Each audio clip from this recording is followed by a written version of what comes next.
I am chess Grandmaster Alexandra Kosteniuk.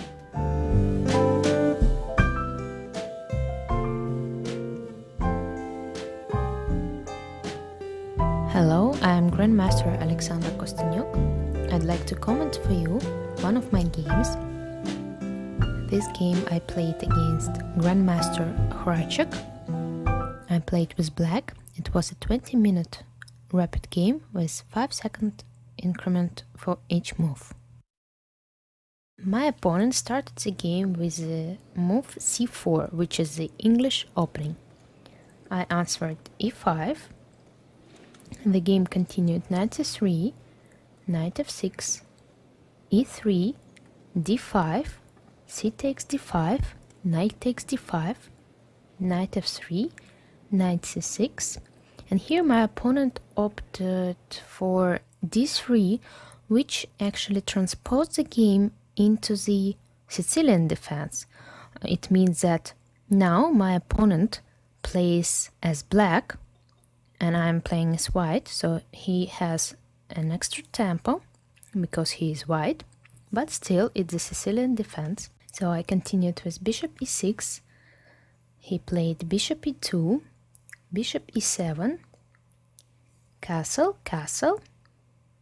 Here he played bishop d2. I thought for a while here, because normally if I were white and I would have an extra tempo, I would continue f5 here. But at this exact position I wasn't sure about this, and I played knight b6 because I recall that there is a rule, a special rule for this kind of the Sicilian positions, which says when white plays bishop d2, he actually wants to take on d5 and then to play bishop c3. So that's why I played knight b6 in order to prevent this exchanging and then bishop c3 move. My opponent replied rook c1. I played f5.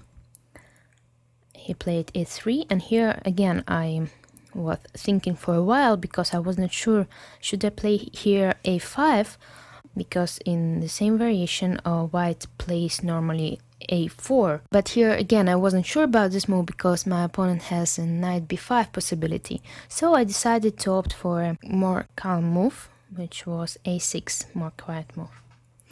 My opponent played knight f4, and here I had a nice, an interesting opportunity. I could have played e4 immediately, and after d takes e4, f takes e4, I think he has to play knight d4, because otherwise I would take on a4 and will take on d2. So after knight d4, knight takes d4, e takes d4, knight takes a4, queen takes e4. The position is unclear, and I could have tried this variation as well, but instead I decided to play knight d7. My opponent continued the game with b4, which is a regular kind of play in this kind of position, where normally white plays on the queen side and black prefers to play on the king side. So that's why I played queen e8, trying to move my pieces closer to his king and to the king side. He played bishop c3, moving his bishop to the long diagonal. I continued my plan by playing queen g6, and after bishop b2 I felt that at the moment I have to do something in the center. I have to decide what pawn to move, and finally after some thought I played e4. My opponent played knight e1, and here I think I made not a mistake, but I wasn't precise.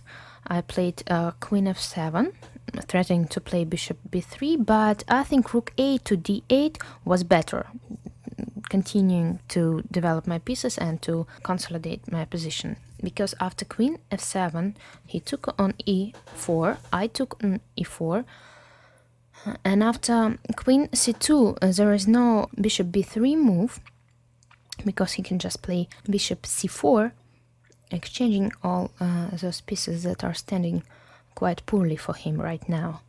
So that's why after queen c2 I changed my mind and I played queen g6, showing my opponent that actually I still have some plans to create an attack. My opponent continued the game with g3, and I immediately started moving my pieces to this white square that he weakened with this g3 move. I played knight d to e5. He took the knight, bishop takes e5. I took the bishop, knight takes e5. He played knight c5, bishop h3. And here he thought for quite a while. I should say that here I had about 4 minutes left, while he had, I think, 10 or so minutes. And after a long thought, he finally took on b7. I was very surprised with this move, since I thought that the best move for white in this position was knight takes e4, taking the central pawn for sacrificing the exchange. But after bishop f1, bishop takes f1, c6, I wasn't so sure about the evaluation of this position, because he has a strong bishop, and if his pawns will start moving forward, my position can become dangerous. But still we have to remember that his king is still pretty weak, and I have some counterplay on the queen side here. For example, after bishop g2 here, I have a very nice move a5. So the position is very interesting, is unclear. Instead, in the game, he played knight takes b7, and I think it's a final mistake, because here, after this move, my attack goes on very smoothly, and I won the game quite easily. So I continued bishop takes f1, he took on f1 with the bishop, bishop takes f1, knight g4, threatening to take on f2, so he gave check, queen c4 check. I played king h8, of course. I don't want to exchange my queens when I'm attacking. It's a better idea to keep your queens on the board. He played rook c2, protecting the f2 square. And here, since I was short on time, I decided to play bishop g5, which looked very nice for me, since I'm moving one more piece into the attack, and I'm creating a lot of threats to the e3 square, to the f2 square. But I had also a very nice continuation, which was queen h6, threatening to give checkmate on h2. He has to play h3, and after this move I have knight takes e3, f takes e3, queen takes e3, and I'm just winning the knight on e1, and since his position is too weak, I would win the game. But I played bishop g5. It's also a very nice move, and I like it very much.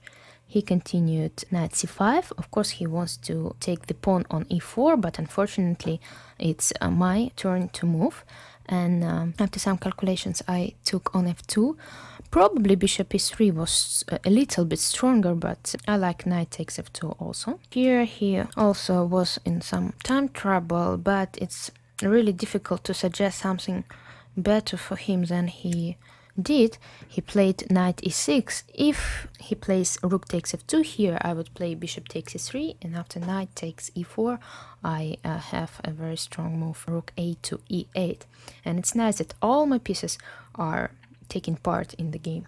After knight e6, I took on e3, bishop takes e3, knight takes f8, rook takes f8, king g2, and here I think I played the strongest move, which I was very happy about. I played queen f5, threatening to play queen h3 check, and then, for example, knight g4 or knight d3 check, and checkmate will come soon. So my opponent didn't find any defense, and there is no defense from this checkmate, and he resigned. I won this game, and I'm very happy about that. I think it's a very interesting game for a 20-minute rapid game.